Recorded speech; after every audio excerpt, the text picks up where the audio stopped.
Welcome students. Today we are going to solve the day 22nd activity for the 10th class. So let's start.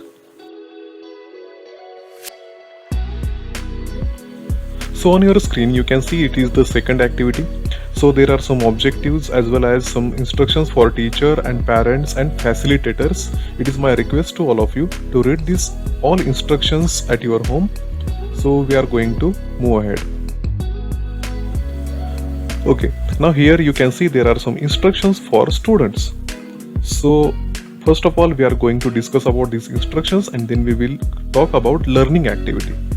The instructions for the students are read all expressions carefully and try to get the meaning.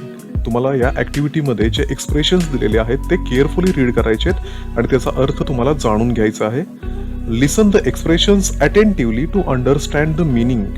Same अर्थ आहे, तुम्हाला ते जाणीवपूर्वक वाचून त्याचा अर्थ शोधायचा आहे. Guess the meaning of expressions and share with your partner. ही ॲक्टिव्हिटी तुम्ही ग्रुप ॲक्टिव्हिटी म्हणून करायची आहे, पेअर वर्क करायचं आहे. जे एक्सप्रेशन्स तुम्हाला इथं दिलेले आहेत त्याचं मिनिंग गेस करायचं आहे आणि ते गेस केलेलं मिनिंग तुम्ही तुमच्या पार्टनर बरोबर शेअर करायचं आहे. Keep any good English dictionary with you. जे शब्द तुम्हाला गेस करता येत नाहीत किंवा अवघड वाटतायत त्यासाठी तुम्ही डिक्शनरी यूज करू शकता. Complete all activities as per given instructions. ज्याप्रमाणे इन्स्ट्रक्शन्स तुम्हाला प्रत्येक ॲक्टिव्हिटीला दिल्या जातील त्याप्रमाणे त्या ॲक्टिव्हिटी तुम्ही कम्प्लीट करायच्या आहेत. Take down all important points in your notebook. आणि ज्या काही गोष्टी तुम्हाला महत्त्वाच्या वाटतात त्या तुम्ही तुमच्या वहीमध्ये नोट डाऊन करून घ्यायच्या आहेत. नाव learning activity. Teacher asked to read the table of expressions carefully and try to understand it. यानंतर आपण जो टेबल पाहणार आहोत तो टेबल तुम्हाला तुमचे शिक्षक वाचायला सांगतील आणि त्याचा अर्थ जाणून घ्यायला सांगतील. Then teacher read expressions with meaning and examples from the table. यानंतर शिक्षक तुम्हाला ते एक्सप्रेशन्स वाचून दाखवतील, वाचत असताना त्याचा अर्थ आणि एक्झाम्पल सुद्धा वाचून दाखवतील. Teacher also explain the meaning of expression. प्रत्येक एक्सप्रेशनचं मिनिंग टीचर सुद्धा तुम्हाला सांगतील. Teacher takes an activity and all supports all students to complete it. ही ॲक्टिव्हिटी करत असताना टीचर तुम्हाला सपोर्ट करतील. And last students follow all instructions and try to complete activity task. ज्या इन्स्ट्रक्शन्स आहेत त्या पाळून तुम्हाला ही ॲक्टिव्हिटी कम्प्लीट करायची आहे. Before that activity it is a definition of phrase or expression. The act of expressing a particular word, phrase or form of words, the manner or form in which thing is expressed in word. Here are some examples to understand these expressions. Okay, here is a table which is from your course book PDF file. So first of all we are going to read all these expressions with their meaning as well as their examples. So first of all the first expression is as a result आणि याचा meaning आहे consequently. आणि याचा वाक्यामध्ये वापर कसा केला जातो? The example is here. My car was broke down. माझी कार बंद पडलेली होती. As a result I was late for the meeting. आणि याचा रिझल्ट काय झाला? यामुळे काय झालं? I was late for the meeting. मला मीटिंगला जायला वेळ झाला. म्हणजे ॲज अ रिझल्ट हे आपण कधी वापरायचं आहे? एखाद्या गोष्टीमुळे पुढच्या गोष्टीवर जेव्हा परिणाम होत असतो तेव्हा आपण ही फ्रेज वापरू शकतो. As far as to the distance or extent. आता याचं एक्झाम्पल बघा. Lunch is included as far as I know. Lunch हा इन्क्लुडेड आहे माझ्या माहितीप्रमाणे. माहितीप्रमाणे यासारख्या अर्थासाठी हा शब्द वापरला जातो. ॲज वेल ॲज हे कंजंक्शन आहे, दोन गोष्टींना जोडण्याचं काम हे करत असतं. याचा खरा अर्थ काय आहे? To in addition to. Example I was surprising that my parents were invited as well as all relatives. माझ्या पालकांना त्याचबरोबर ऑल रिलेटिव्सना पाहुण्यांना सुद्धा बोलवलेलं आहे. हे माझ्यासाठी सरप्राइजिंग होतं. Then can't help. Be unable to stop doing something. एखादी गोष्ट करण्यापासून स्वतःला न रोखू शकणे. I can't help lazy and laughing people every time. हे त्याचं एक्झाम्पल आहे. नंतर आहे कांट वेट. वाट पाहू शकत नाही असा अर्थ आहे. Be very eager or excited. जेव्हा आपण खूप एक्सायटेड झालेलो असतो, आपल्यामध्ये इगर जागृत झालेला असतो त्यावेळेला आपण ही फ्रेज वापरू शकतो. एक्झाम्पल बघा, we can't wait to go to Disneyland next Sunday. 10 second last, just a minute, एका मिनिटामध्येच. याचा अर्थ काय आहे? In a short amount of time.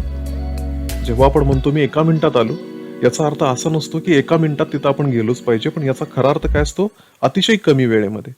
I will be ready to leave in just a minute, हे त्याचं example आहे. आणि शेवटचं आहे just now, a short, very short time ago. जी घटना आत्ताच घडून गेलेली आहे त्या घटनेसाठी आपण ही फ्रेज एक्सप्रेशन यूज करतो. Example, I heard this news just now. Okay, so we discussed about these all phrases. Now we are going to solve the activity which is based on these expressions. Okay, now the activity is use the proper expression from the table and complete the following sentences. पहिलं sentence आहे I am coming there dash dash please wait for me. आता या ठिकाणी तुम्ही कोणतं phrase use करू शकता? In a minute. I am coming there in a minute please wait for me. Second, my teacher guides me dash dash motivate me to participate in elocution competition. या ठिकाणी तुम्ही कोणती फ्रेज यूज करू शकता? तर या ठिकाणी तुम्ही as well as यूज करू शकता. My teacher guides me as well as motivates me to participate in elocution competition. Next, I dash dash you due to not supported others in their needy times. आता याचं उत्तर काय असू शकतं? उत्तर तुमच्या समोर आहे. I can't help you due to not supported others in their needy time. Next, he could not study on right way dash dash he failed in the exam. आणि याचं उत्तर काय असू शकतं? It is here, he could not study on right way, as a result he failed in the exam. Now next activity, it is solved activity or demo. You can read these instructions by your own. Now next activity which we have to complete, we have to solve that. Complete the sentence by using proper expression. या ठिकाणी तुम्हाला काही sentences दिलेले आहेत आणि या sentences मध्ये तुम्ही स्वतःहून एक्सप्रेशन ऍड करायचे आहेत. पहिलं आहे they dash dash up to next month. या ठिकाणी आपण कोणता ऍड करू शकतो? They can't wait up to next month. Second आहे he felt this hall dash dash. तो हा हॉल सोडून निघून गेला, पण यासाठी आपण एखादी फ्रेज कुठली यूज करू शकतो? He left this hall just now. Now next activity. Teacher takes all expression from the table and tells student to make the proper sentences with the help of expression. जे आपण expression आता पाहिलेले होते त्यापैकी या expression वर तुम्हाला काही सेंटेन्सेस तयार करायचे आहेत, ज्यापैकी पहिलं कुठलं आहे? As a result. आता याच्याबद्दल आपण कोणती सेंटेन्सेस तयार करू शकतो? या ठिकाणी मी 2-2 सेंटेन्सेस प्रत्येकासाठी घेतलेले आहेत, ते तुम्ही तुमच्या वहीमध्ये ॲज अन आन्सर लिहू शकता. पहिलं आहे Tom died as a result of an accident. Second, several houses were shattered as a result of the heavy storm. हे दोन झाले ॲज अ रिझल्ट साठी. ॲज वेल ॲज साठी पहिलं, animals as well as plants need food to survive. Second, elephants are found in India as well as in Africa. For can't wait, I can't wait to see my family. Second, I can't wait to buy a computer. And last जे expression आहे ते आहे just a minute आणि त्याच्यासाठी पहिलं वाक्य the show will start in just a minute. And second, I will be ready in just a minute. So you can write these answers in your notebook for this question. जी next activity इथं आहे आता बघा, ती कुठली आहे? Teacher instruct student to read the following passage. शिक्षक, तुमचे जे शिक्षक आहेत हे तुम्हाला हा पॅराग्राफ वाचायला सांगतील and complete it using the proper expressions.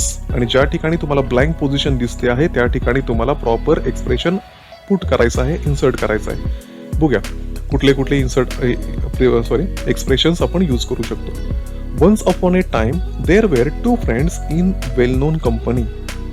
एका चांगल्या कंपनीमध्ये, नावाजलेल्या कंपनीमध्ये 2 मित्र काम करत होते. Both were workers dash dash union leaders. तर या ठिकाणी तुम्ही काय यूज करू शकता? You can use as well as. Both were workers as well as union leaders.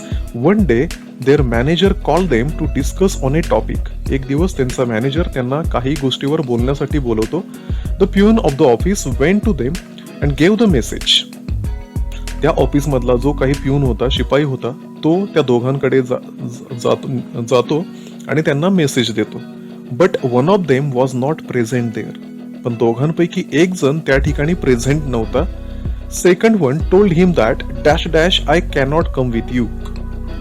आता इथं आपण कोणतं एक्सप्रेशन यूज करू शकतो? We can use just now. The second one told him that just now I cannot come with you. याच क्षणाला मी तुझ्याबरोबर येऊ शकत नाही, because dash dash I go my friend went to another section to bring needful material. आता या ठिकाणी आपण कोणती फ्रेज यूज करू शकतो? Because just a minute ago my friend went to another section to bring needful material and dash dash I know he will come within an hour. आता या ठिकाणी एक्सप्रेशन नवीन तुम्ही कुठली करू शकता? as far as I know he will come within an hour. त्याला यायला कमीत कमी 1 तास तरी लागेल. त्याच्यानंतर प्यून काय म्हणतो? Peon told him that he dash dash him for a long time. आता इथं प्यून काय म्हणू शकतो? मी इथं जास्त वाट पाहू शकत नाही. I can't wait him for a long time and return to the office. असं म्हणून तो ऑफिसकडे निघून जातो. And told what happen to the manager. आणि त्या ठिकाणी जे काही घडलं ते सगळं तो मॅनेजरला सांगतो. Manager irritated and told that he dash dash them now. आता या ठिकाणी मॅनेजर काय म्हणू शकेल? तो असं म्हणू शकेल he can't help them now.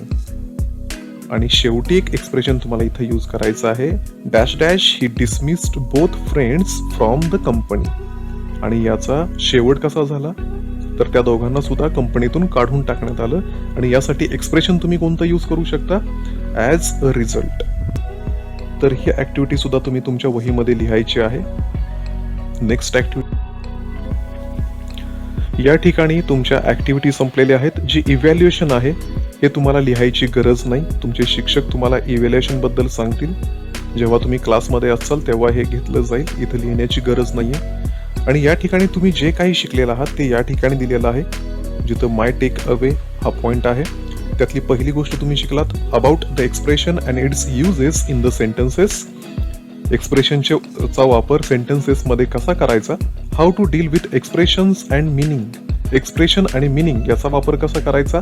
How to use dictionary while reading any topic. एखादा टॉपिक रीड करत असताना, वाचत असताना डिक्शनरीचा वापर कसा करायचा. How to make a little story or a situation bye feeling with expression. एखादी लहानशी गोष्ट त्याच्यामध्ये एक्सप्रेशन्स कसे पुट करायचे, वापरायचे याबद्दल या ऍक्टिव्हिटी मधून तुम्हाला समजणार आहे. So here we are going to stop now. Next activity we will solve tomorrow. Thank you.